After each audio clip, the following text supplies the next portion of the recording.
Imaginez la menace que représentaient les gnostiques pour cette nouvelle structure de pouvoir. Ces chrétiens hérétiques affirmaient que chaque être humain porte en lui l'étincelle divine, que la gnose, cette connaissance directe du sacré, est accessible à tous sans intermédiaire. Ils enseignaient que les miracles de Jésus révélaient des capacités humaines universelles, non des privilèges divins exclusifs. N'est-il pas révélateur que l'Église naissante ait consacré tant d'énergie à détruire ces textes gnostiques? Pourquoi brûler des bibliothèques entières si ces écrits ne contenaient que des fantaisies inoffensives? Que craignaient vraiment les autorités ecclésiastiques? Ne redoutaient-elles pas qu'une humanité consciente de ses capacités réelles devienne impossible à contrôler? Car observez la stratégie utilisée. Transformer Jésus de maître enseignant en divinité inaccessible. Au lieu de « suivez-moi et faites comme moi », le message devient « adorez-moi car je suis unique ». Cette transformation subtile change tout. D'un enseignement d'émancipation, le christianisme devient un système de dépendance spirituelle. Mais la conspiration ne s'arrête pas là. Quand l'islam naît au 7e siècle, nous retrouvons exactement le même phénomène. Les enseignements mystiques du prophète, qui parlaient de l'homme parfait capable de miracles, sont progressivement occultés au profit d'une religion légaliste. Les soufis, ces mystiques musulmans qui cultivaient les mêmes capacités extraordinaires, sont marginalisés, parfois persécutés. Et que dire de la destruction des bibliothèques d'Alexandrie? Cette catastrophe, qui s'étale sur plusieurs siècles, ne fait-elle pas disparaître précisément les textes qui contenaient les sciences spirituelles avancées de l'Antiquité? Les techniques de développement des capacités psychiques, les manuels d'alchimie spirituelle, les traités sur l'interaction conscience-matière, tout cela réduit en cendres. Qui profitait de cette destruction systématique du savoir? Qui avait intérêt à maintenir l'humanité dans l'ignorance de ses propres possibilités? La réponse devient évidente quand on observe qui prend le contrôle.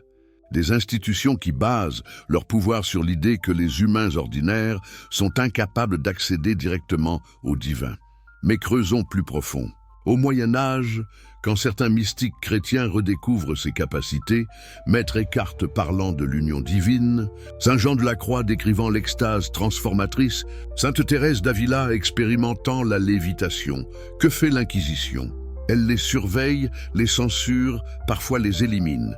N'est-il pas significatif que ces mystiques doivent constamment justifier leurs expériences, les présenter comme des grâces exceptionnelles, plutôt que comme des développements naturels? Ils sont obligés de minimiser leurs capacités, de les attribuer entièrement à Dieu, de nier toute technique ou méthode personnelle. Cette censure systématique crée un paradoxe tragique. Ceux qui redécouvrent les véritables enseignements de Jésus sont persécutés par l'institution qui prétend le représenter. Ceux qui développent les capacités qu'il a démontrées sont accusés d'hérésie par ceux qui prêchent en son nom. Mais la conspiration ne se limite pas au domaine religieux. Observez ce qui arrive aux alchimistes médiévaux. Ces chercheurs, héritiers des traditions hermétiques égyptiennes, expérimentent la transmutation de la matière par la conscience. Leur découverte pourrait révolutionner la compréhension de la réalité. Mais leurs laboratoires sont détruits, leurs textes confisqués, leurs adeptes emprisonnés. Pourquoi tant de peur face à ces recherches? Parce qu'elles révèlent que la matière n'est pas aussi solide et immuable qu'on veut nous le faire croire. Parce qu'elles démontrent que la conscience humaine peut influencer directement le monde physique. Parce qu'elles prouvent que les miracles ne sont que l'application de lois naturelles plus subtiles. Et quand la Renaissance arrive, avec son renouveau de l'hermétisme et de la magie naturelle, les autorités réagissent immédiatement. Giordano Bruno, qui enseigne que l'univers est infini et que chaque être humain peut développer des capacités divines, finit sur le bûcher. Pourquoi? Parce que ces idées menacent l'ordre établi. Mais observons maintenant une stratégie encore plus subtile, la récupération et la déformation. Quand certaines connaissances ne peuvent être totalement supprimées, elles sont transformées en caricatures inoffensives. L'astrologie, science sacrée de l'influence cosmique sur la conscience, devient horoscope de divertissement. L'alchimie, art de la transmutation spirituelle, se réduit à la recherche de l'or matériel. Cette déformation systématique sert un double objectif. Elle discrédite les véritables sciences spirituelles tout en satisfaisant la curiosité populaire par des substituts édulcorés. L'humanité croit connaître ces domaines, alors qu'elle n'en a reçu que des versions dénaturées. Et que dire de l'émergence de la science matérialiste au XVIIe siècle? René Descartes sépare définitivement l'esprit et la matière, créant un dualisme qui rend impensable l'action de la conscience sur le monde physique. Cette révolution philosophique n'est-elle pas la stratégie ultime pour nier les possibilités que Jésus a démontrées? Car dans un univers purement mécanique, où la matière obéit aveuglément à des lois immuables, comment concevoir qu'un homme puisse marcher sur l'eau? Comment imaginer que la conscience puisse transformer la réalité? Le matérialisme scientifique devient le verrou parfait contre la redécouverte de nos capacités perdues. Mais voici le plus troublant. Cette conspiration du silence continue aujourd'hui. Quand des chercheurs modernes, Dean Radin étudiant la psychokinèse, Rupert Sheldrake explorant la télépathie, Lynn McTaggart documentant l'effet de l'intention, publient des résultats qui défient le paradigme matérialiste. Que se passe-t-il? Leurs travaux sont ignorés par les médias mainstream, ridiculisés par l'establishment scientifique, exclus des revues prestigieuses. Même quand leurs protocoles sont irréprochables et leurs résultats reproductibles, ils sont marginalisés. Pourquoi? Parce qu'ils remettent en question les fondements mêmes de notre vision du monde. N'avons-nous pas là la preuve que la conspiration perdure? Que des forces puissantes ont encore intérêt à maintenir l'humanité dans l'ignorance de ses véritables capacités? Car imaginez les implications si ces recherches étaient largement acceptées. Nos systèmes éducatifs, nos institutions médicales, notre organisation sociale entière devrait être repensée. Et si la véritable raison de cette censure millénaire était encore plus profonde? Et si certains groupes avaient non seulement préservé ces connaissances secrètes, mais les utilisaient pour maintenir leur pouvoir sur une humanité volontairement maintenue dans l'ignorance? Cette hypothèse éclaire d'un jour nouveau l'histoire des sociétés secrètes. Les Templiers, les Rose-Croix, les Francs-Maçons, toutes ces organisations prétendent détenir des secrets spirituels anciens. Mais pourquoi garder ces connaissances secrètes si elles ne confèrent aucun avantage réel? Ne les préserve-t-elle pas précisément parce qu'elles donnent un pouvoir effectif à ceux qui les maîtrisent? Ainsi se dessine le contour d'une manipulation historique gigantesque.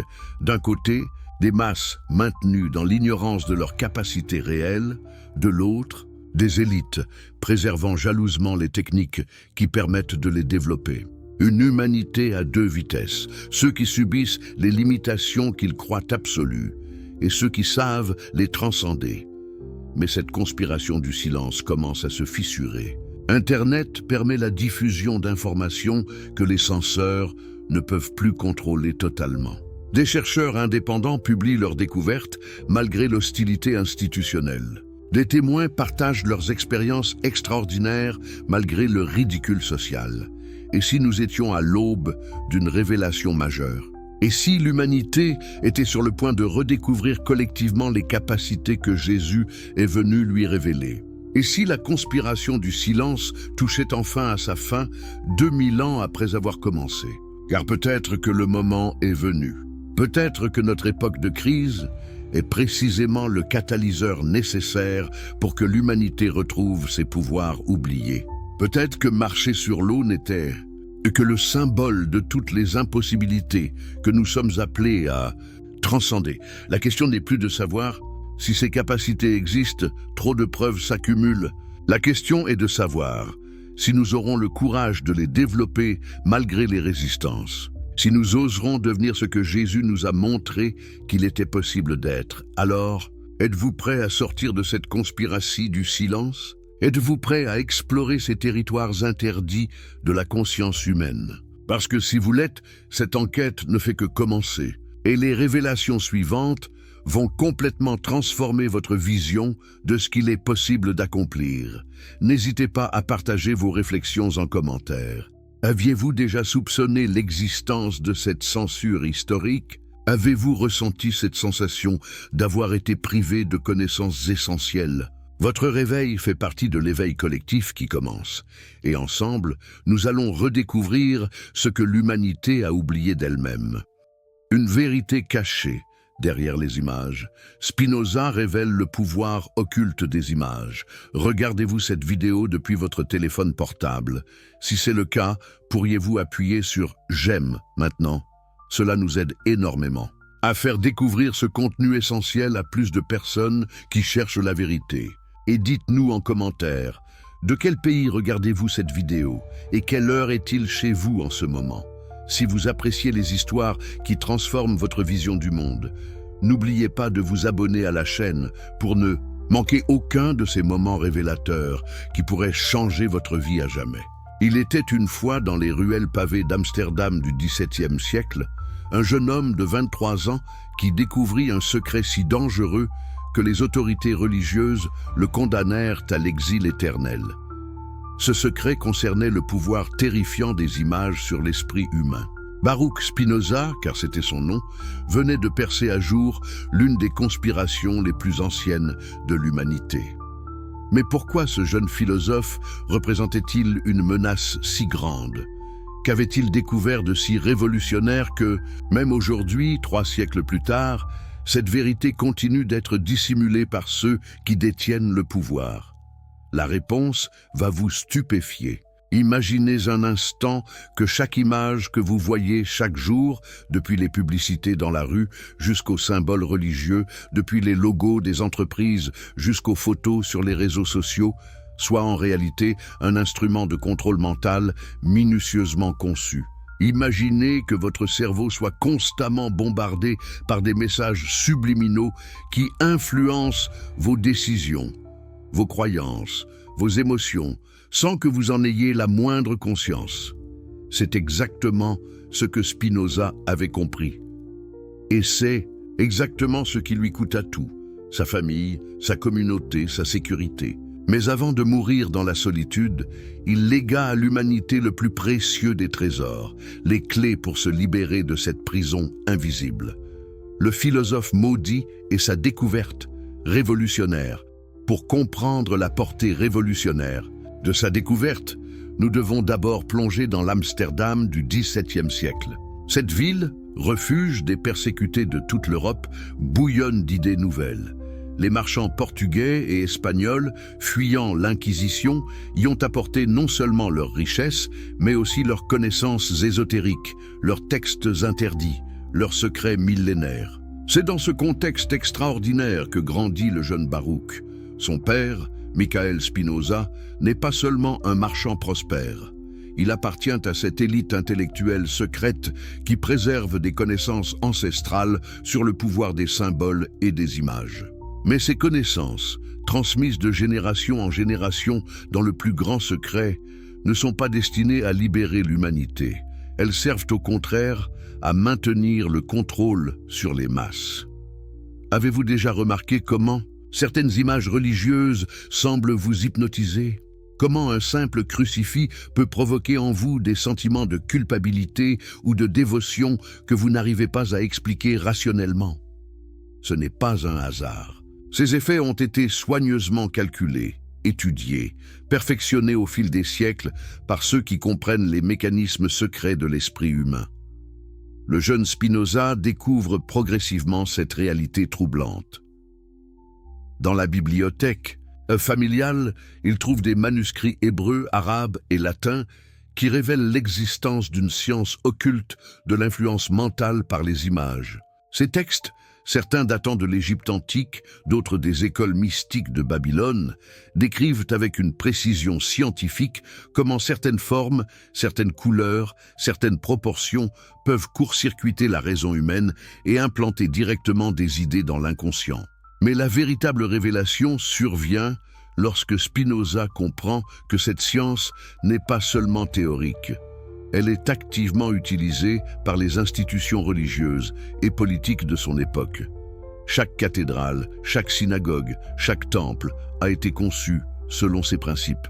Chaque rituel, chaque cérémonie, chaque objet sacré a été minutieusement calculé pour produire des états de conscience spécifiques chez les fidèles. Comment les autorités religieuses réagissent-elles quand elles découvrent que le jeune Spinoza pose trop de questions, qu'il commence à comprendre les mécanismes cachés de leur pouvoir? La réaction est immédiate et impitoyable, car Spinoza ne se contente pas de découvrir ses secrets. Il commence à les enseigner, à les partager, à éveiller d'autres consciences. L'excommunication du 27 juillet 1656 n'est pas seulement religieuse, c'est un acte de guerre psychologique d'une sophistication redoutable. La malédiction prononcée contre Spinoza utilise elle-même les techniques qu'il dénonce. Chaque mot est choisi pour créer un traumatisme psychique profond. Chaque phrase est construite pour implanter la terreur dans l'esprit de tous ceux qui seraient tentés de suivre son exemple. Écoutez attentivement les termes de cette malédiction. Qu'il soit maudit le jour, qu'il soit maudit la nuit, qu'il soit maudit quand il se couche et quand il se lève, qu'il soit maudit quand il sort et quand il rentre. Cette répétition hypnotique, cette structure rythmée, cette progression logique, tout cela révèle une connaissance approfondie des techniques de programmation mentale. Mais voici ce que les autorités n'avaient pas prévu. Au lieu de briser Spinoza, cette persécution le libère complètement. Privé de sa famille, de sa communauté, de ses repères sociaux, il acquiert quelque chose de plus précieux que tout cela, une liberté absolue de penser et d'explorer la vérité sans contrainte. C'est dans cette liberté retrouvée que Spinoza développe sa théorie révolutionnaire. Il comprend que les images ne sont pas de simples représentations de la réalité. Elles sont des forces actives qui façonnent cette réalité. Elles ne se contentent pas de refléter nos pensées et nos émotions. Elles les créent, les modifient, les dirigent selon les intentions de ceux qui les conçoivent. Cette découverte l'amène à une conclusion terrifiante. L'humanité vit dans une illusion collective, orchestrée par des manipulateurs qui maîtrisent la science des images. Nos croyances, nos peurs, nos désirs, nos aspirations, tout cela n'est peut-être que le produit d'un conditionnement visuel millénaire. Mais Spinoza va plus loin encore dans sa réflexion. Il se demande, et si cette manipulation n'était pas consciente? Et si ceux qui utilisent ces techniques n'en comprenaient pas eux-mêmes les mécanismes profonds? Et si l'humanité entière était prisonnière d'un système de contrôle mental qui s'auto-perpétue depuis des millénaires? Cette hypothèse le mène à développer sa théorie de l'imagination collective. Selon Spinoza, les images créent des champs morphiques qui influencent tous les individus exposés à ces images. Plus une image est répandue, plus son pouvoir d'influence grandit.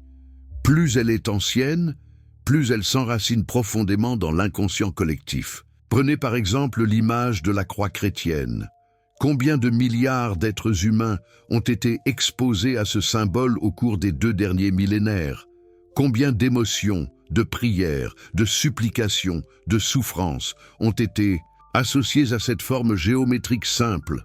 Selon la théorie de Spinoza, cette accumulation d'énergie psychique fait de la croix bien plus qu'un simple symbole. Elle devient une entité quasi vivante, dotée d'un pouvoir propre d'influence sur la conscience humaine. Cette théorie explique pourquoi certaines images conservent leur pouvoir d'attraction à travers les siècles, indépendamment des cultures et des contextes. Elle explique aussi pourquoi la destruction d'images sacrées provoque des réactions si violentes. C'est littéralement une partie de l'âme collective qui est attaquée. Mais voici la découverte la plus troublante de Spinoza. Ce pouvoir des images peut être utilisé dans les deux sens. Si les images peuvent asservir, elles peuvent aussi libérer. Si elles peuvent créer la peur et la superstition, elles peuvent aussi éveiller la sagesse et la compassion. Si elles peuvent diviser l'humanité, elles peuvent aussi l'unir. Cette prise de conscience transforme complètement la vie de Spinoza. Il ne se contente plus de dénoncer la manipulation. Il commence à développer une nouvelle science, l'art de créer des images libératrices. Des images qui éveillent au lieu d'endormir. Des images qui élèvent au lieu d'abaisser. Des images qui révèlent la vérité au lieu de la dissimuler. La science occulte des symboles. Dans le quartier juif d'Amsterdam, la bibliothèque de la synagogue portugaise renfermaient des trésors inestimables. Parmi ces manuscrits, certains provenaient de la bibliothèque d'Alexandrie, sauvés in extremis de l'incendie. D'autres avaient été préservés dans les monastères coptes d'Égypte ou dans les madrasas de Cordoue. Ces textes révélaient l'existence d'une science millénaire, la géométrie sacrée appliquée à l'influence psychologique. Avez-vous déjà observé attentivement la forme d'une cathédrale gothique?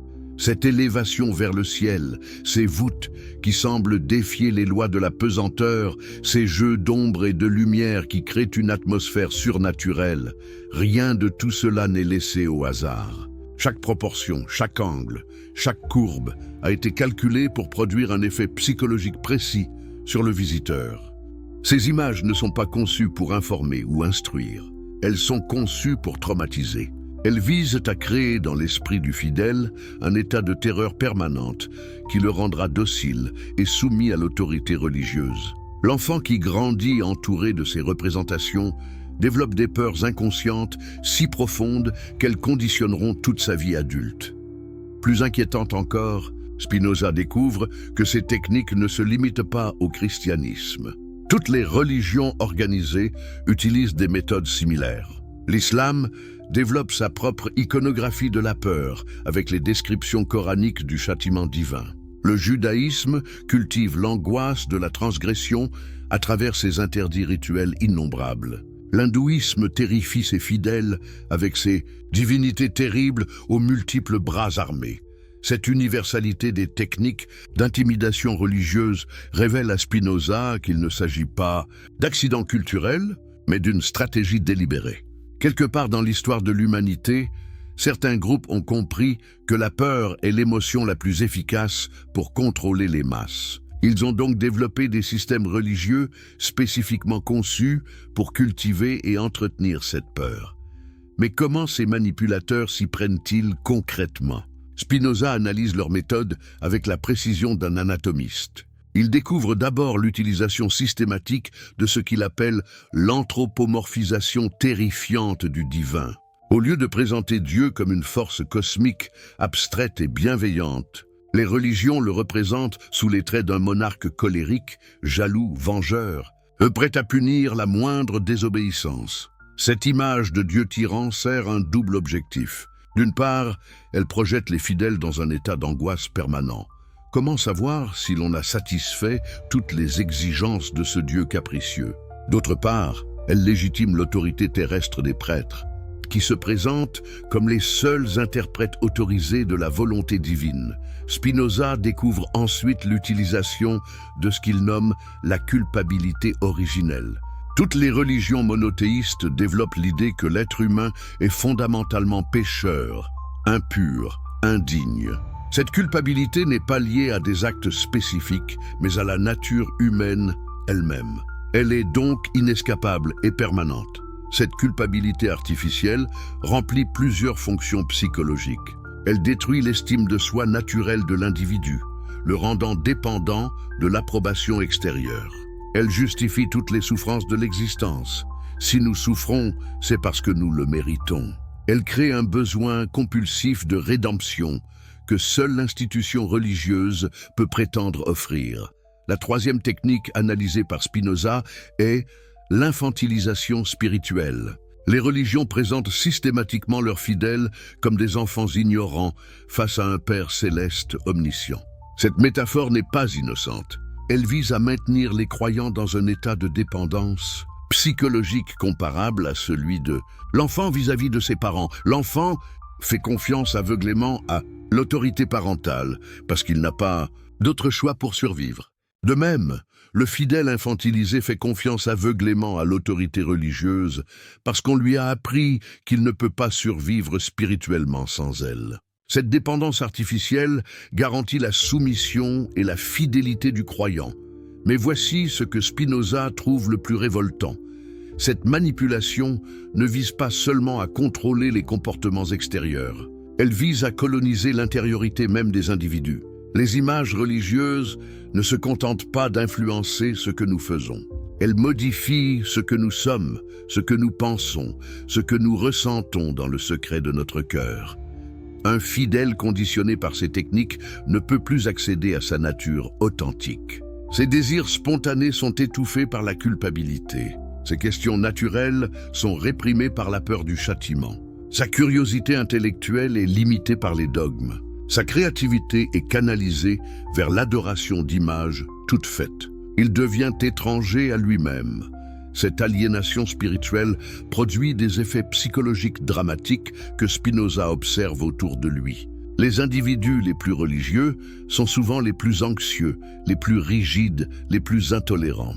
Paradoxalement, ceux qui prétendent suivre des religions d'amour manifestent souvent les comportements les plus haineux envers ceux qui ne partagent pas leurs croyances. Cette contradiction apparente s'explique parfaitement quand on comprend les mécanismes psychologiques à l'œuvre.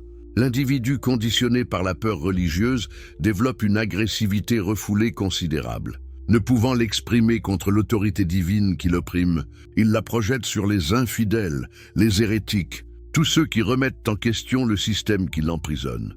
Cette analyse conduit Spinoza à une conclusion révolutionnaire. Les guerres de religion ne sont pas des accidents regrettables. Elles sont les conséquences logiques et prévisibles de systèmes conçus pour générer la peur et la haine. Tant que les religions continueront à utiliser ces techniques de manipulation, elles continueront à produire fanatisme et violence. Mais cette compréhension des mécanismes de l'asservissement religieux ouvre aussi la voie à la libération. Spinoza comprend qu'il est possible de développer une spiritualité authentique, libérée de la peur et de la culpabilité. Une spiritualité qui élève l'être humain au lieu de l'abaisser. Une spiritualité qui révèle sa nature divine au lieu de la nier. Alors, de quel pays regardez-vous cette révélation? Quelle heure est-il dans votre fuseau horaire? Ces vérités que Spinoza a risqué sa vie pour nous transmettre résonnent-elles avec votre propre expérience? Partagez vos réflexions en commentaire.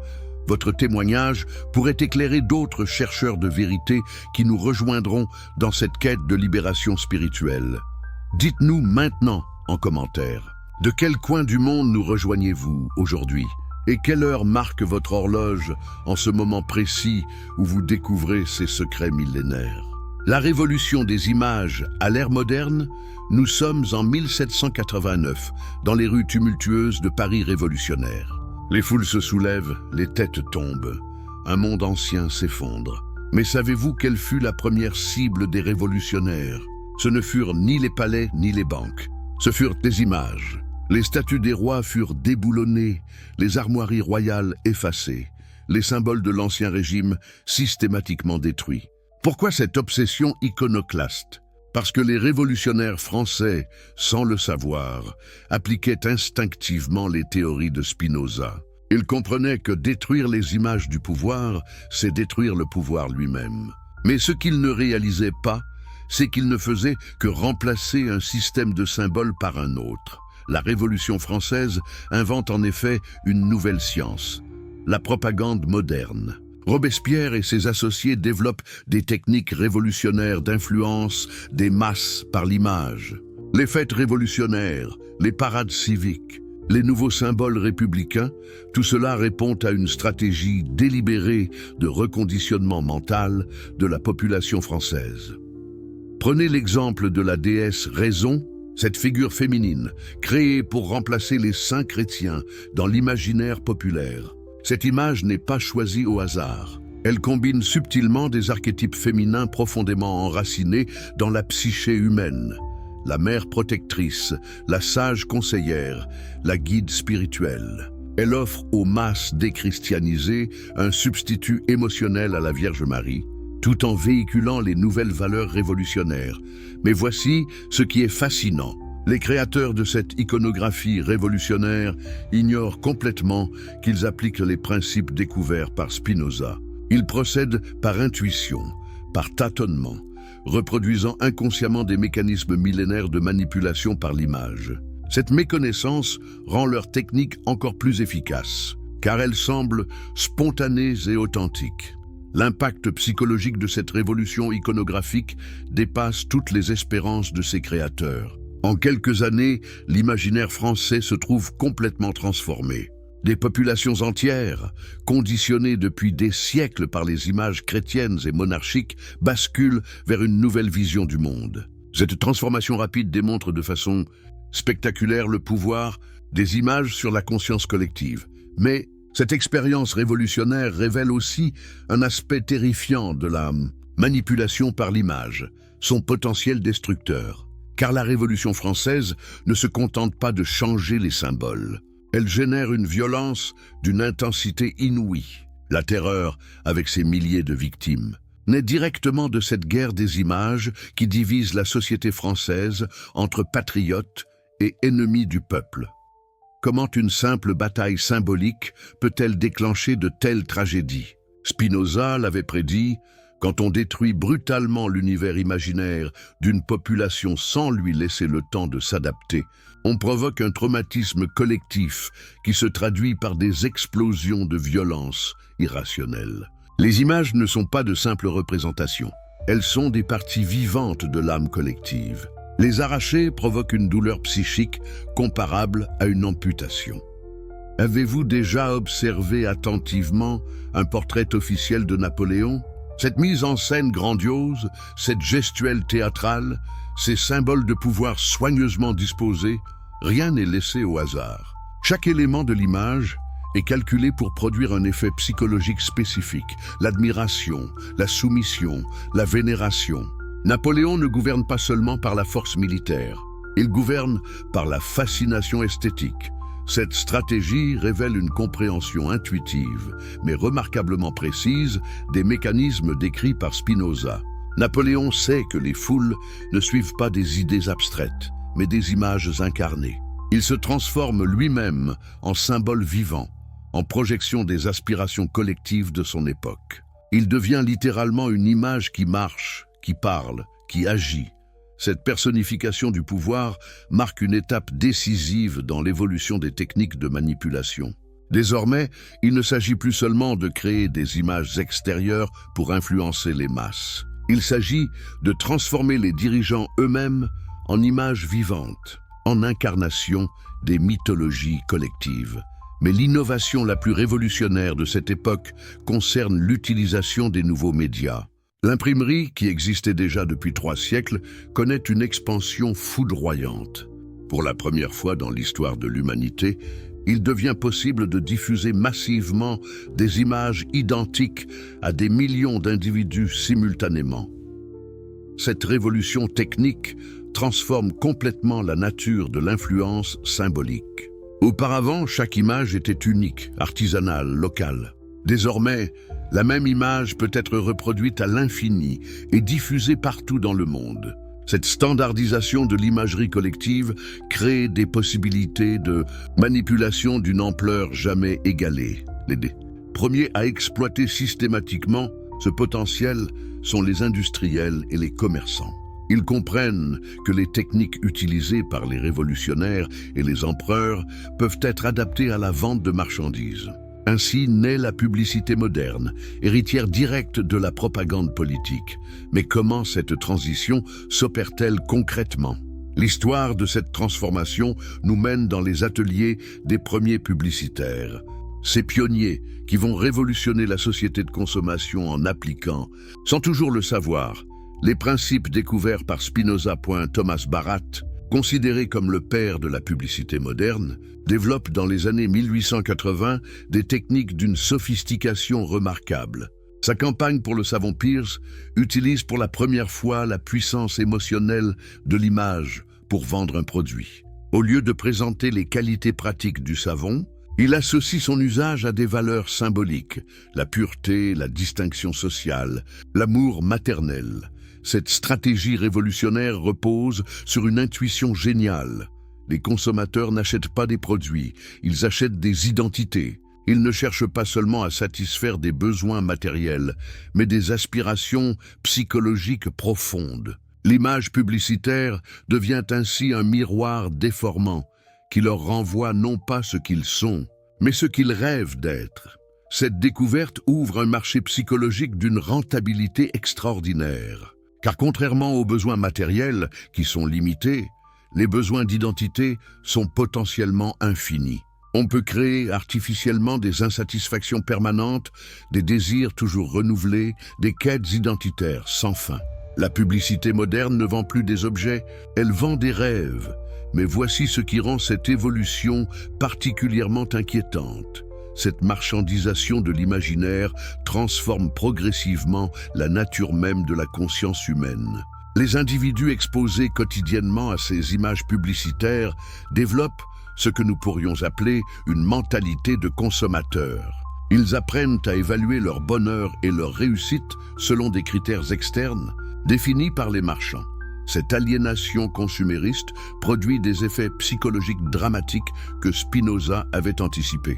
L'individu perd progressivement contact avec ses désirs authentiques. Il ne sait plus distinguer ce qu'il veut vraiment de ce qu'on lui suggère de vouloir. Sa personnalité devient un assemblage d'identités de marque, un collage d'images publicitaires intériorisées.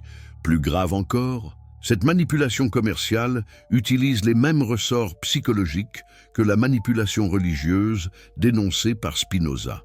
Elle cultive l'insatisfaction permanente.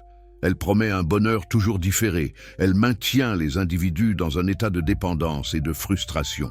La société de consommation révèle ainsi sa nature profondément spirituelle.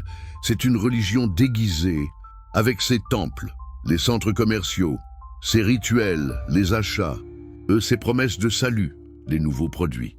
Cette prise de conscience nous amène au cœur du XXe siècle, époque où les techniques spinozistes de manipulation par l'image atteignent une perfection terrifiante. Nous entrons dans l'ère des propagandes totalitaires, ces systèmes de contrôle mental d'une sophistication inégalée dans l'histoire humaine.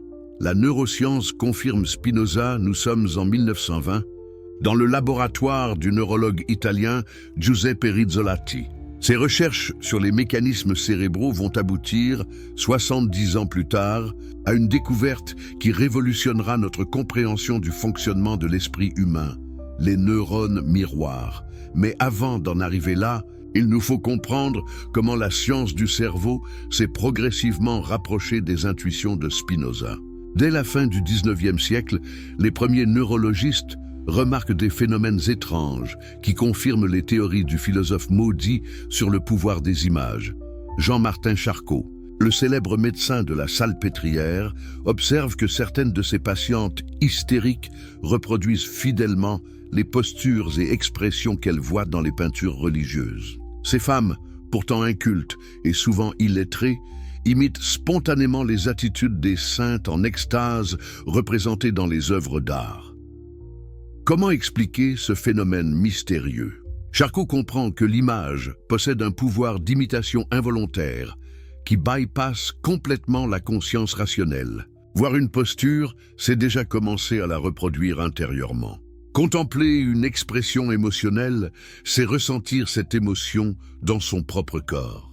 Cette découverte confirme de façon spectaculaire l'intuition de Spinoza selon laquelle les images agissent directement sur notre système nerveux. Ces observations pionnières ouvrent la voie aux recherches modernes sur ce qu'on appellera plus tard l'empathie motrice. Dans les années 1960, les neurobiologistes découvrent que, regardez, quelqu'un accomplir une action active automatiquement dans notre cerveau les mêmes circuits neuronaux que si nous accomplissions nous-mêmes cette action.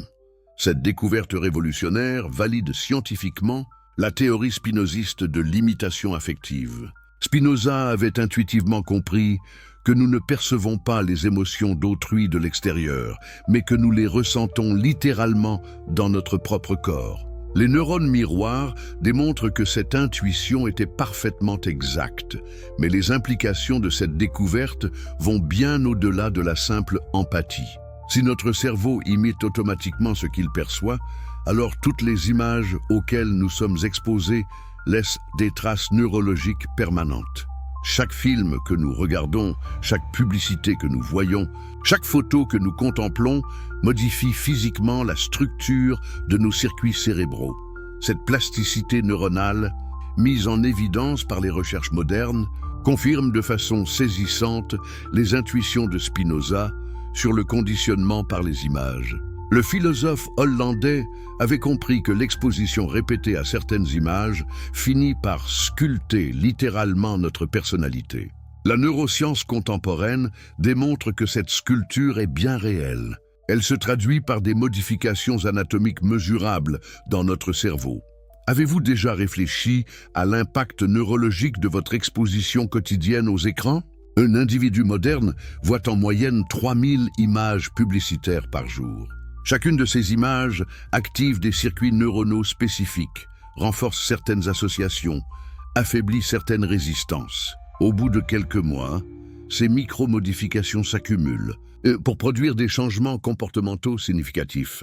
Cette accumulation d'influences visuelles explique pourquoi les techniques publicitaires modernes sont si efficaces. Elles ne cherchent pas à convaincre rationnellement, mais à conditionner neurologiquement. Une publicité vue une seule fois n'a qu'un impact limité.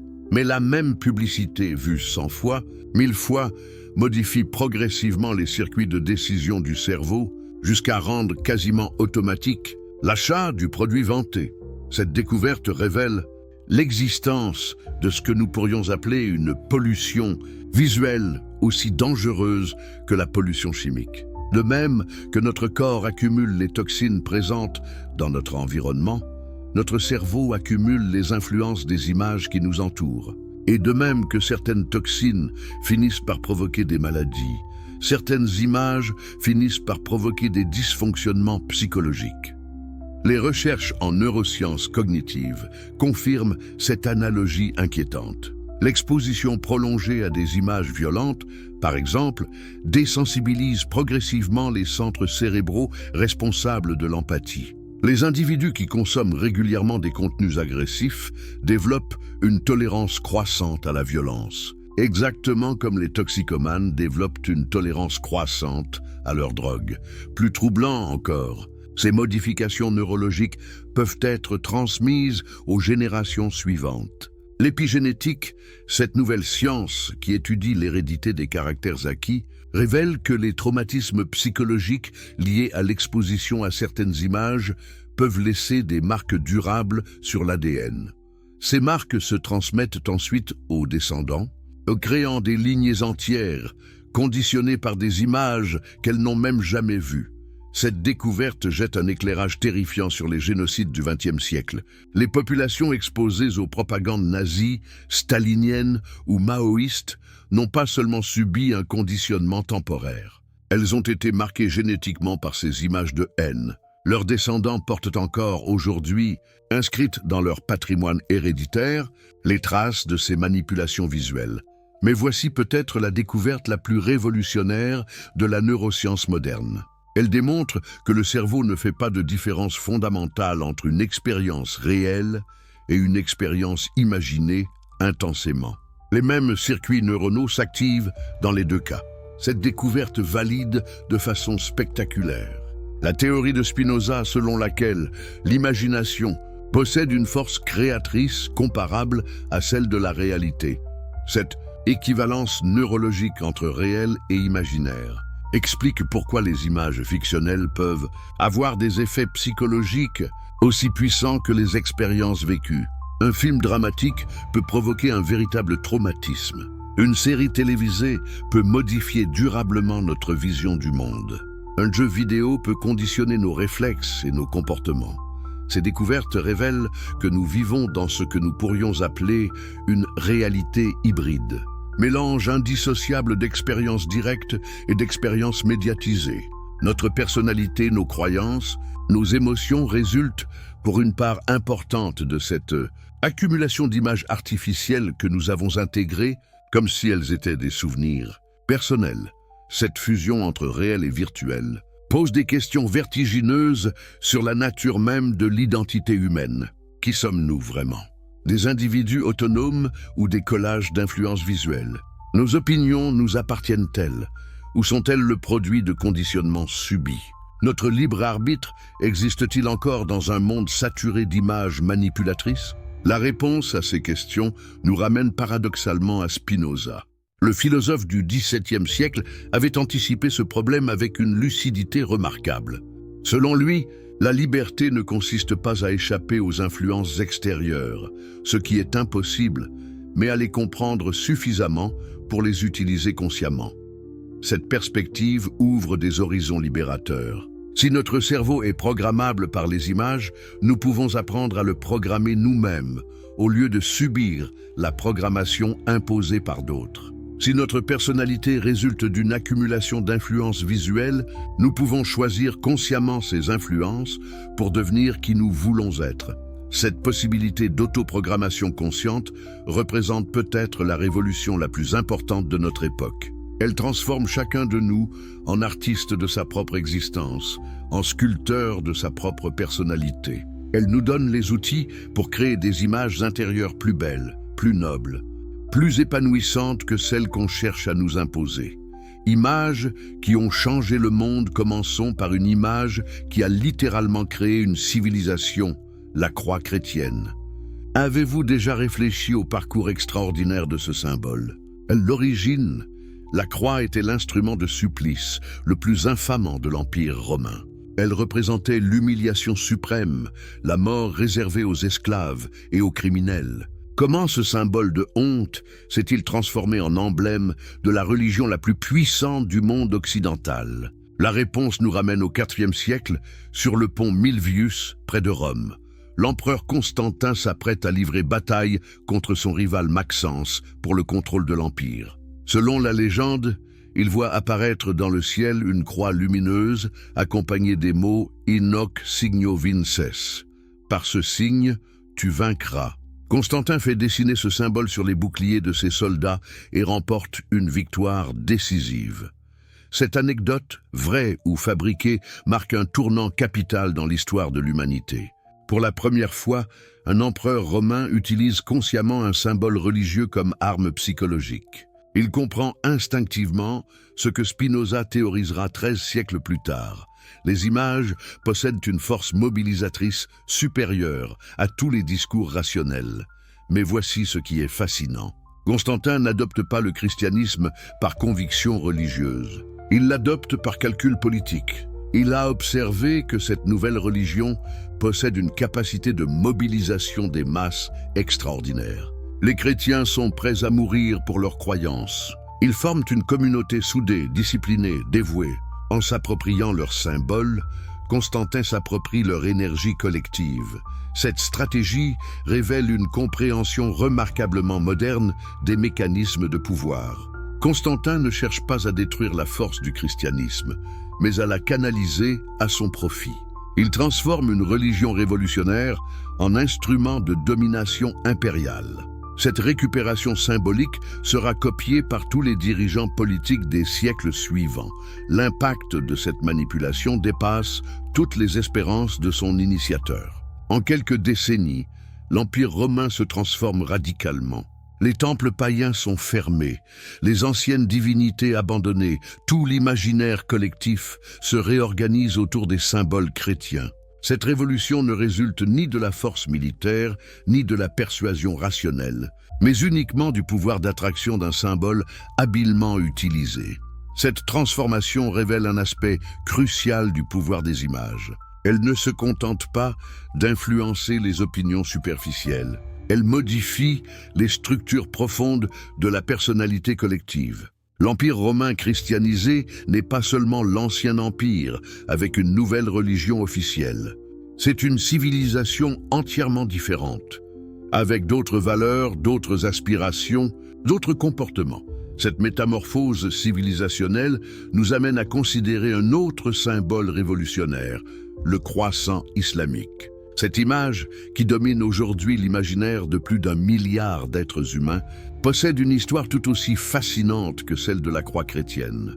Contrairement à ce qu'on imagine souvent, le croissant n'était pas à l'origine un symbole islamique. Il ornait les étendards de l'Empire byzantin, héritier de Rome. Quand les armées musulmanes conquièrent Constantinople en 1453, elles s'approprient ce symbole exactement comme Constantin s'était approprié la croix chrétienne, non par conviction mystique, mais par stratégie psychologique. Cette appropriation révèle une intuition géniale des conquérants ottomans. Ils comprennent que s'emparer des symboles d'un ennemi vaincu, c'est s'emparer de son âme collective. Les populations conquises, habituées depuis des siècles à vénérer le croissant byzantin, transfèrent spontanément cette vénération vers les nouveaux maîtres qui arborent le même emblème. Mais voici ce qui rend cette stratégie particulièrement sophistiquée. Les conquérants ne se contentent pas d'adopter le symbole ennemi, ils le transforment subtilement.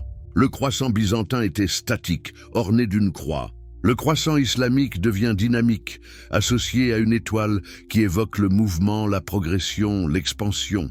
Cette modification apparemment anodine transforme complètement la signification psychologique du symbole. Cette capacité à réinventer les symboles existants révèle une maîtrise remarquable des techniques spinozistes d'influence par l'image.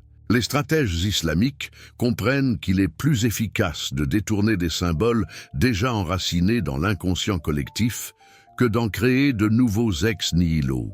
Cette économie psychologique explique en partie le succès fulgurant de l'expansion islamique. Mais l'exemple le plus saisissant du pouvoir révolutionnaire des images nous vient du XXe siècle, avec un symbole qui a failli détruire la civilisation occidentale, la croix gammée nazie. Comment ce motif ornemental traditionnel, présent dans de nombreuses cultures depuis des millénaires, s'est-il transformé en emblème de la plus monstrueuse entreprise de destruction de l'histoire humaine? La réponse révèle une application diaboliquement efficace des théories de Spinoza. Adolf Hitler et ses conseillers comprennent parfaitement que le pouvoir politique moderne ne repose plus sur la force brutale, mais sur la manipulation de l'imaginaire collectif. Ils développent la première propagande scientifiquement orchestrée de l'histoire. Utilisant le choix de la croix gammée répond à une stratégie psychologique minutieusement calculée. Ce symbole combine plusieurs archétypes universels. La croix évoque la spiritualité et le sacrifice. Le mouvement rotatif suggère l'énergie et le dynamisme. Les angles droits transmettent une impression d'ordre et de puissance. Cette synthèse produit une image d'une force d'attraction extraordinaire, particulièrement sur des populations en détresse psychologique, mais voici l'aspect le plus troublant de cette manipulation. Elle utilise contre l'humanité des mécanismes psychologiques fondamentalement sains. Le besoin d'appartenance, l'aspiration à la grandeur, le désir de dépassement de soi, tous ces élans naturels de l'âme humaine sont détournés et pervertis par une imagerie savamment orchestrée. Cette perversion révèle le double tranchant du pouvoir des images. Les mêmes mécanismes qui peuvent élever l'humanité vers ses plus hautes aspirations peuvent aussi la précipiter vers ses abîmes les plus profonds. Tout dépend de l'intention de ceux qui maîtrisent ces mécanismes. L'exemple nazi démontre aussi la vitesse foudroyante avec laquelle une image peut transformer une société entière. En moins de 10 ans, l'Allemagne bascule d'une démocratie cultivée vers la barbarie la plus primitive.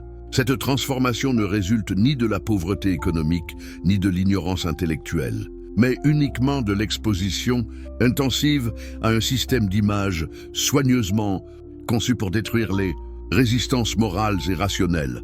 Cette rapidité de conditionnement nous amène à considérer un phénomène encore plus inquiétant: la capacité des images modernes à créer des réalités parallèles. Nous entrons ici dans l'univers de la propagande totalitaire, où la distinction entre vérité et mensonge s'efface complètement.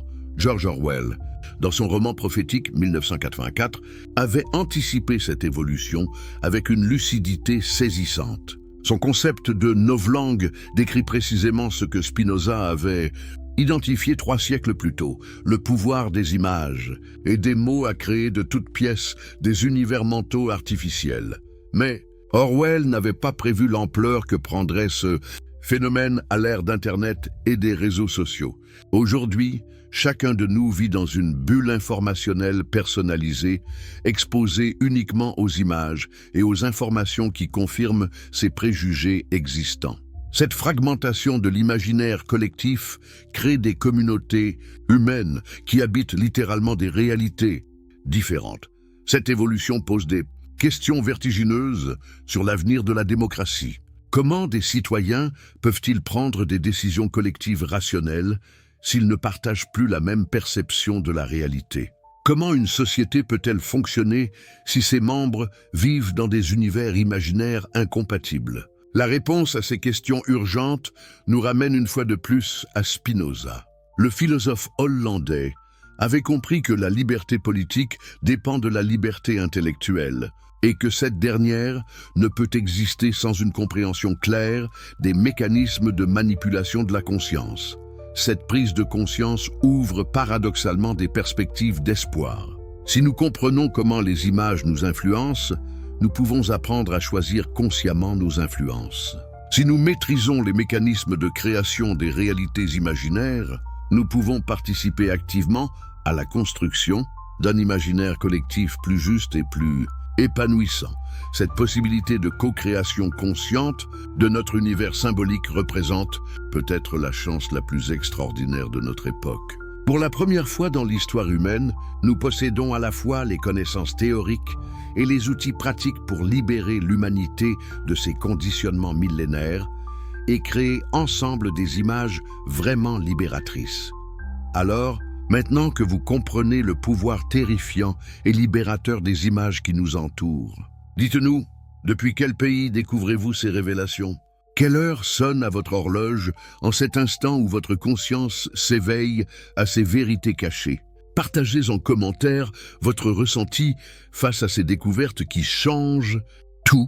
Votre témoignage pourrait éclairer d'autres âmes en quête de vérité, qui nous rejoindront dans cette révolution de la conscience. Écrivez-nous maintenant en commentaire. D'où dans le monde nous regardez-vous aujourd'hui?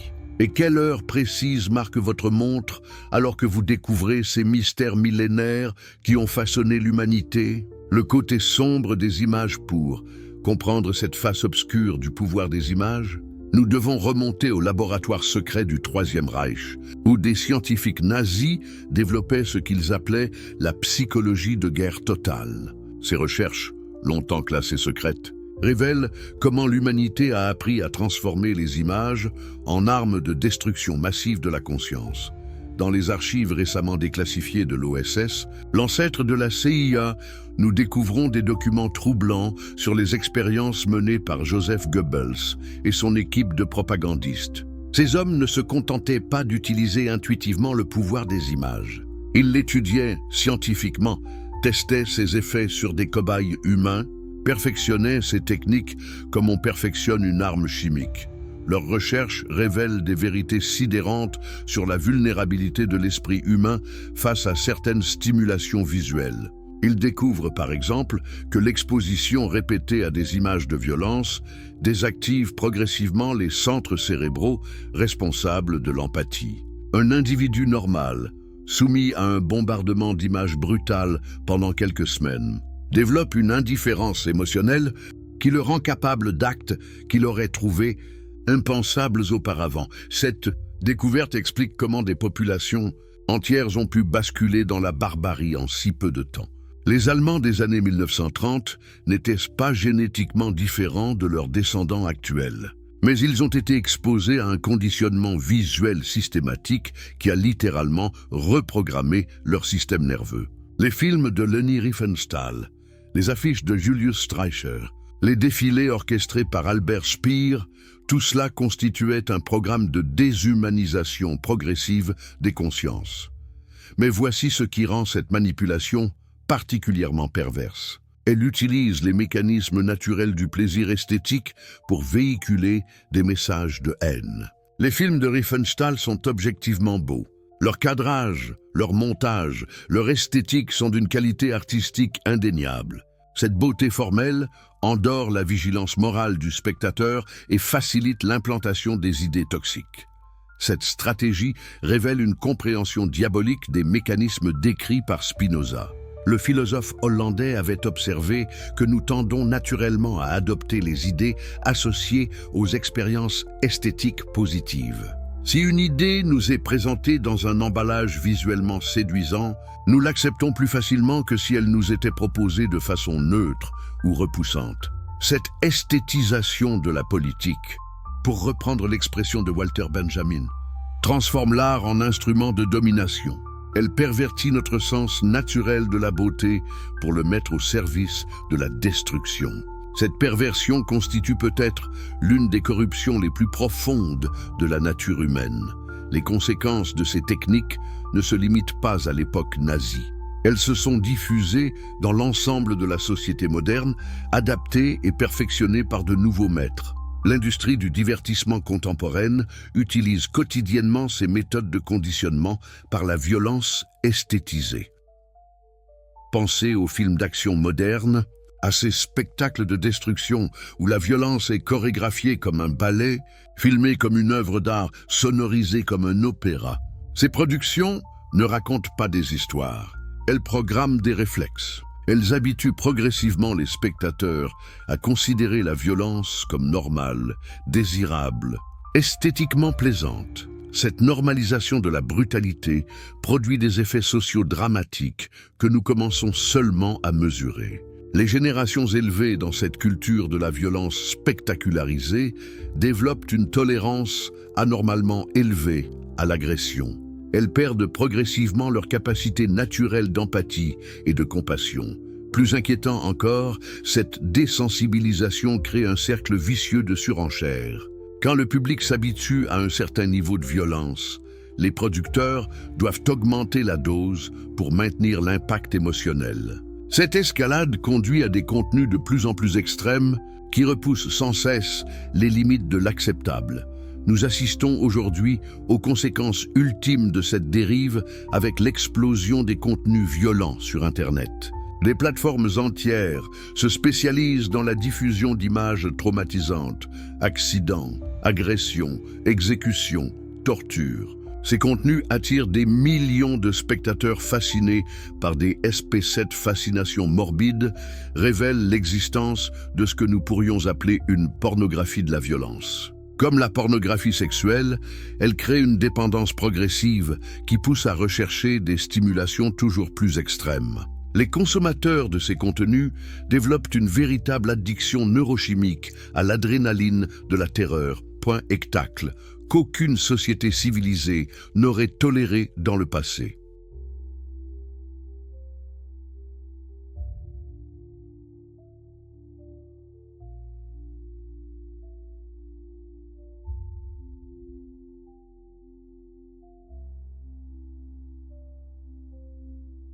Cette addiction explique le succès croissant des snuff movies, ces films qui prétendent montrer de vraies mises à mort.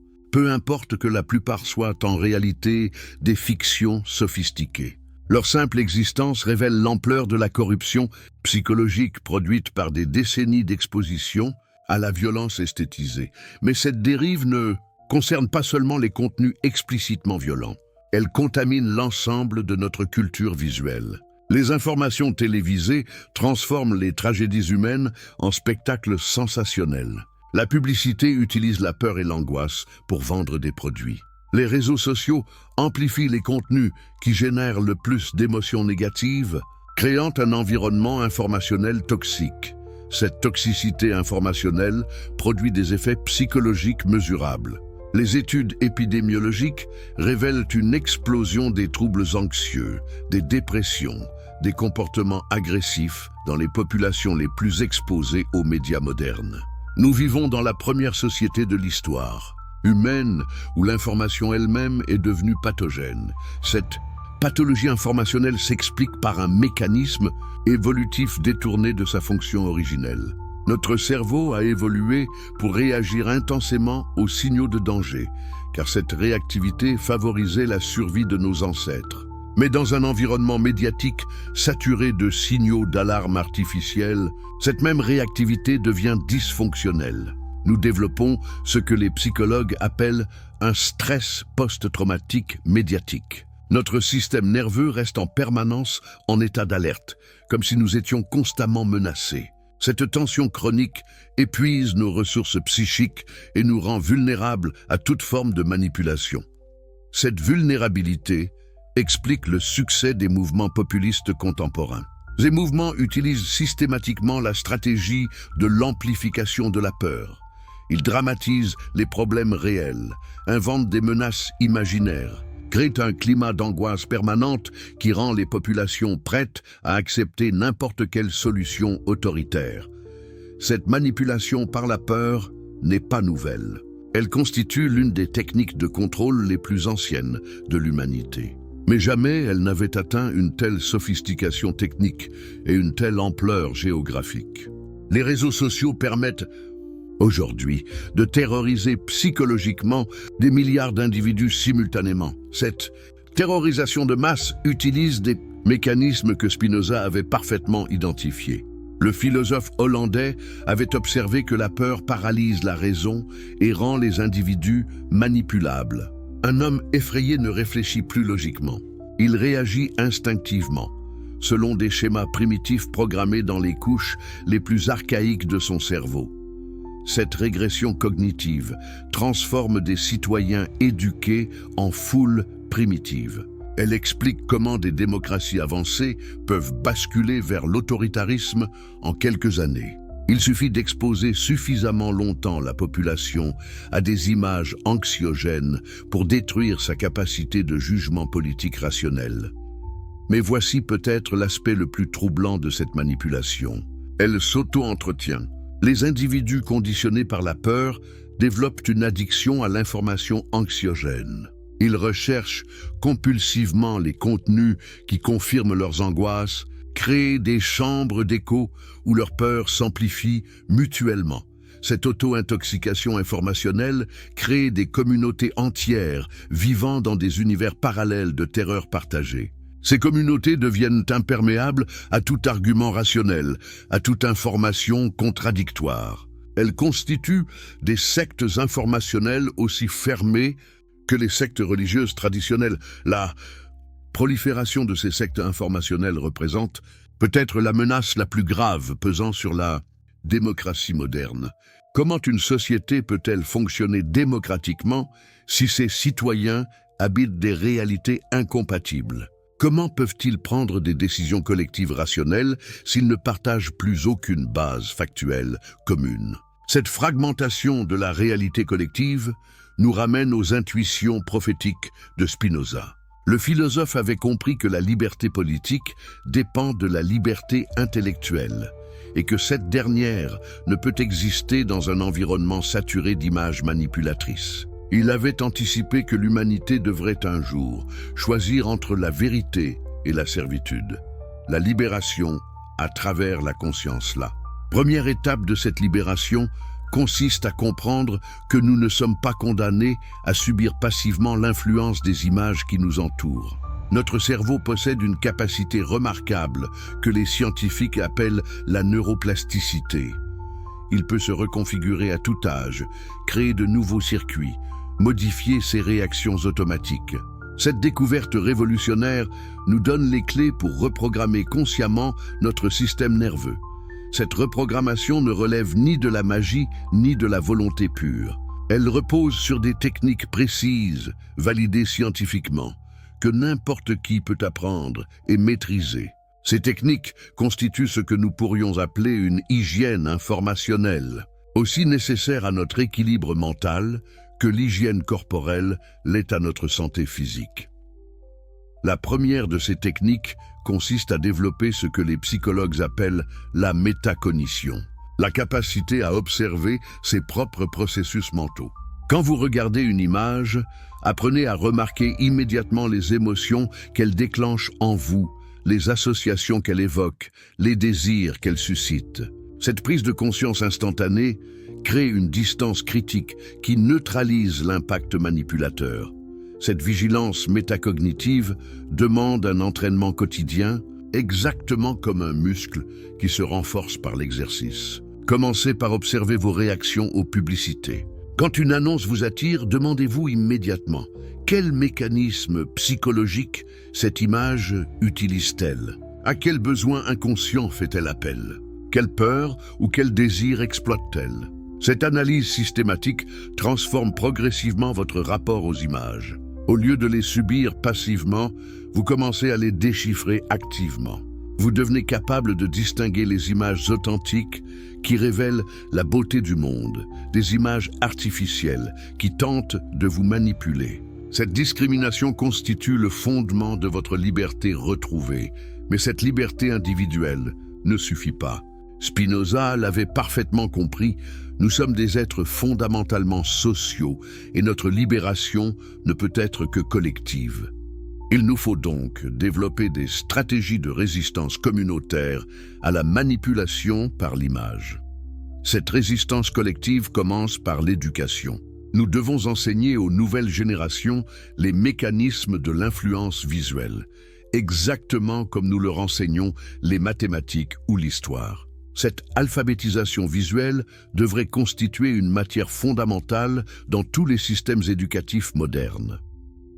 Imaginez des enfants capables de déchiffrer instantanément les techniques publicitaires, de résister aux manipulations des réseaux sociaux, de créer leurs propres images libératrices. Ces enfants grandiraient dans un monde où la manipulation visuelle aurait perdu son efficacité simplement parce qu'elle serait universellement comprise et démasquée.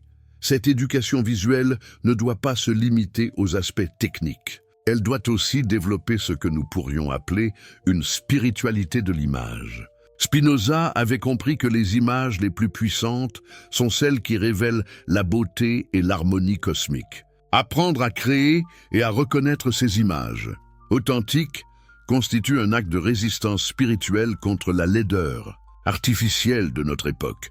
Cette dimension spirituelle nous amène à considérer le rôle des artistes dans cette révolution de la conscience. Les vrais artistes ont toujours été des résistants instinctifs à la manipulation.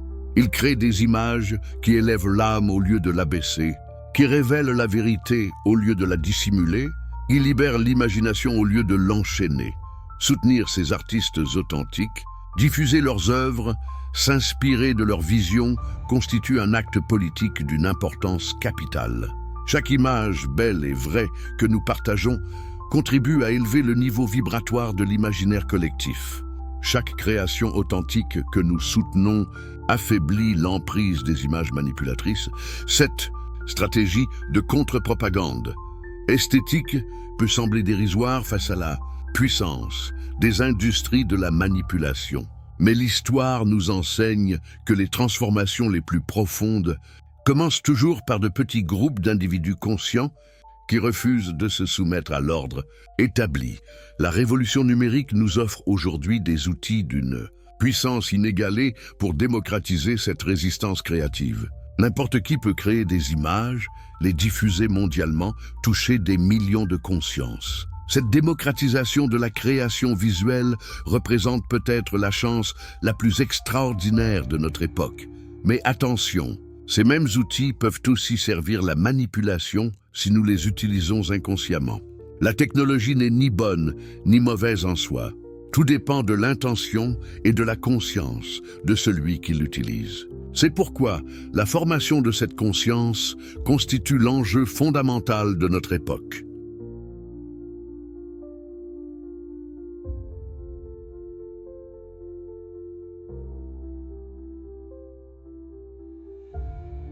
Cette formation ne peut se limiter aux aspects intellectuels.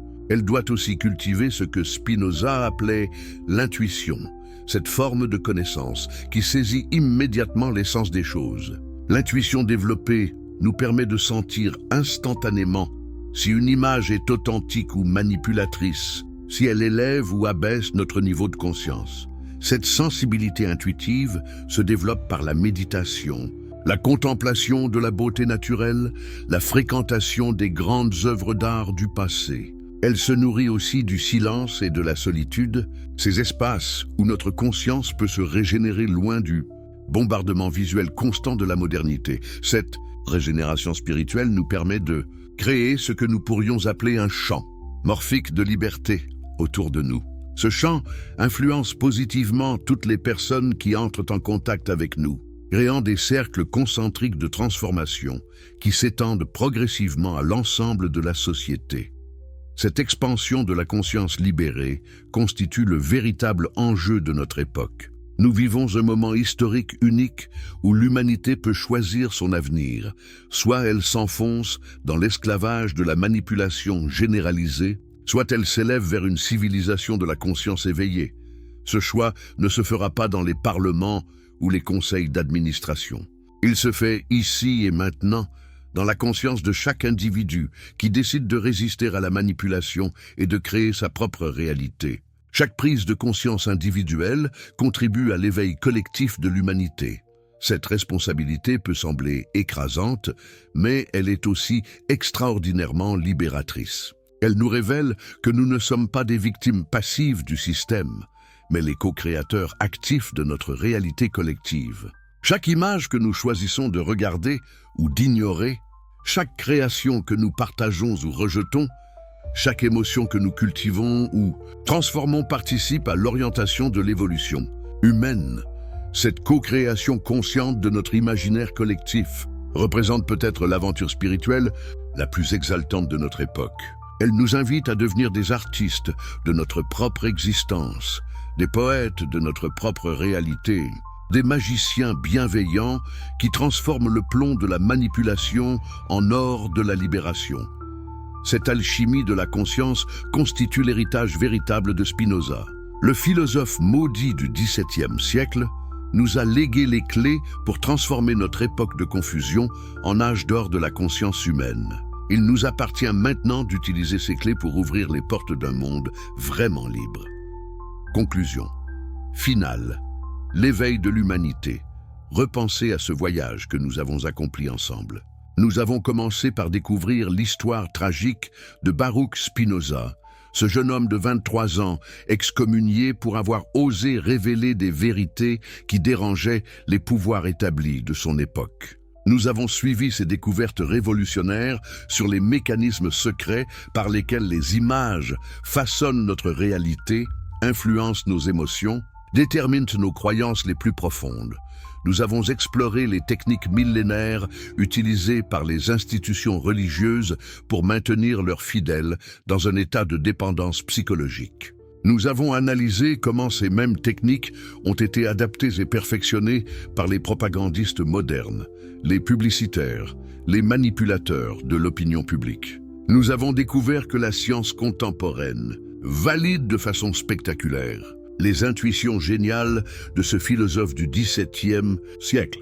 Nous avons vu comment certaines images ont littéralement créé et détruit des civilisations entières, comment des symboles apparemment innocents peuvent déclencher des guerres ou des révolutions.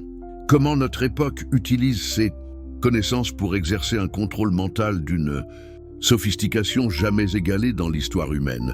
Mais nous avons aussi découvert l'aspect libérateur de cette révélation. Comprendre les mécanismes de la manipulation, c'est acquérir le pouvoir de s'en libérer. Connaître les techniques de conditionnement par l'image, c'est développer la capacité de les retourner au service de notre épanouissement authentique. Cette double nature du pouvoir des images, destructrice quand elle est utilisée inconsciemment, libératrice quand elle est maîtrisée consciemment, nous révèle l'enjeu fondamental de notre époque. Nous vivons à un moment charnière de l'évolution humaine où l'humanité doit choisir entre deux voies radicalement opposées.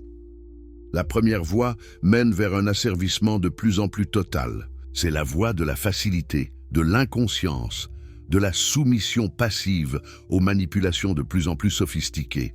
Cette voie conduit inexorablement vers une société où quelques manipulateurs contrôlent totalement les pensées, les émotions, les comportements de masse humaine réduites à l'état de robots biologiques. La seconde voie mène vers une libération sans précédent dans l'histoire humaine. C'est la voie de l'éveil, de la conscience, de la responsabilité créatrice. Cette voie exige des efforts, du courage, de la persévérance. Mais elle ouvre des perspectives d'épanouissement et de créativité que nos ancêtres n'auraient jamais pu imaginer. Le choix entre ces deux voies ne se fera pas dans les institutions politiques ou les conseils d'administration des grandes corporations. Il se fait ici et maintenant, dans votre conscience, face à cette vérité que vous venez de découvrir. Que ferez-vous de cette connaissance révolutionnaire ? Retournerez-vous à vos anciennes habitudes en oubliant progressivement ces révélations dérangeantes? Continuerez-vous à subir passivement l'influence des images manipulatrices qui vous entourent? Vous contenterez-vous d'être un consommateur docile d'émotions artificielles et de désirs fabriqués? Ou bien déciderez-vous de devenir un acteur conscient de votre propre libération? Développerez-vous cette vigilance métacognitive qui vous permet de déchiffrer instantanément les tentatives de manipulation? Cultiverez-vous cette capacité créatrice qui vous rend capable de générer vos propres images libératrices? Cette décision que vous prenez en cet instant précis aura des conséquences qui dépassent largement votre existence personnelle. Car nous sommes tous interconnectés dans ce vaste réseau de conscience qu'est l'humanité. Chaque éveil individuel contribue à l'éveil collectif. Chaque libération personnelle facilite la libération universelle. Spinoza l'avait parfaitement compris. Nous ne sommes pas des îlots isolés, mais des vagues dans l'océan infini de la conscience cosmique. Quand une vague s'élève, elle entraîne dans son mouvement toutes les vagues environnantes. Votre éveil personnel devient ainsi un catalyseur de l'évolution de toute l'espèce humaine. Cette perspective transforme complètement le sens de votre existence. Vous n'êtes plus un simple individu luttant pour sa survie matérielle, mais un co-créateur conscient de l'avenir de l'humanité. Chaque choix que vous faites, chaque image que vous créez ou partagez, chaque émotion que vous cultivez participe à l'orientation de l'évolution collective. Cette responsabilité cosmique pourrait sembler écrasante, mais elle est en réalité extraordinairement exaltante. Elle révèle que votre vie a un sens profond, une mission sacrée. Participer à la naissance d'une humanité vraiment libre, vraiment consciente, vraiment créatrice. Cette humanité nouvelle ne surgira pas miraculeusement. Elle émergera progressivement de l'accumulation de milliers, de millions d'éveils individuels. Elle se construira par la patience, la persévérance, l'amour inconditionnel de la vérité. Elle nécessitera le courage de remettre en question nos conditionnements les plus profonds et la sagesse de créer de nouvelles formes de beauté. Mais cette création collective d'un monde libéré représente l'aventure la plus passionnante que l'humanité ait jamais entreprise. C'est l'accomplissement de tous les rêves mystiques, de toutes les utopies philosophiques, de toutes les aspirations spirituelles qui ont traversé l'histoire humaine. Spinoza nous a montré la voie. Il a payé de sa solitude et de son exil le prix de ses révélations libératrices. Il nous appartient maintenant de poursuivre son œuvre, de développer ses intuitions, de concrétiser sa vision d'une humanité enfin maîtresse de son destin. Cette mission commence par la transformation de votre propre conscience. Apprenez à regarder les images avec des yeux neufs. Développez votre capacité à créer de la beauté authentique. Cultivez cette sensibilité spirituelle qui distingue immédiatement le vrai du faux, l'élevant du dégradant, le libérateur de l'asservissant. Partagez ensuite cette sagesse avec tous ceux qui vous entourent, non pas en prêchant ou en moralisant, mais en incarnant cette transformation dans votre façon d'être, de regarder, de créer. Votre simple présence consciente devient ainsi un phare qui guide d'autres consciences vers leur propre éveil. Cette diffusion de la conscience éveillée constitue la révolution la plus douce et la plus profonde que le monde ait jamais connue. Elle ne détruit rien, elle transfigure tout. Elle ne combat pas l'obscurité, elle allume tant de lumière que l'obscurité disparaît naturellement.